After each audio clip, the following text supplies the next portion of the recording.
A ideia estava para mostrar a aplicação de artificial intelligence, inteligência artificial, com entrepreneur, que é tailored para entrepreneur, empreendedor, não, para pôr hawaki ferramenta tem para não pôr usa de negócio, para assim não pôr increase ng profit sales não, e para não pôr a ideia na novo, para inovar. Me mesa dona algum workshop no passado, pero essa aqui é uma tecnologia que queda avançar e recentemente ChatGPT introduziu alguma aplicação novo e esse workshop aqui está passado de que cultura é coisa nova que tem aqui e como nós podemos seguir usa essa aqui como ferramenta para puxar nos negócios adiante e ideia novo. ChatGPT queda uma ferramenta sumamente importante dentro aspecto, no solamente para entrepreneur, pero para qualquer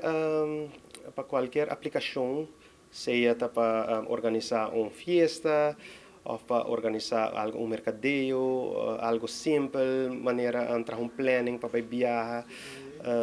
Assim, por laga ChatGPT, mas tem em conta que o ChatGPT tem acesso a data sumamente grande e hope biar para donar alguma ideia não como mesmo não pensar para dizer que essa é parte onde que para generate ideias e como para inovar o negócio tá eigenlijk é aspecto não que está cobrindo a mim sempre está a boga para sempre informar o povo com tecnologia nova com inovação e tem coisas que nós fazemos sempre assim, mas hoje em dia nós estamos vivendo um mundo mais dinâmico, onde o cambio não, se você não seguir o cambio não, você queda atrás e a parte de artificial intelligence aqui seguro contribui para bem não somente cambio, mas bem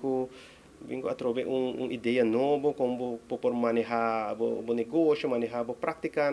também de uma maneira sustentável e essa é a meta principal do workshop aqui.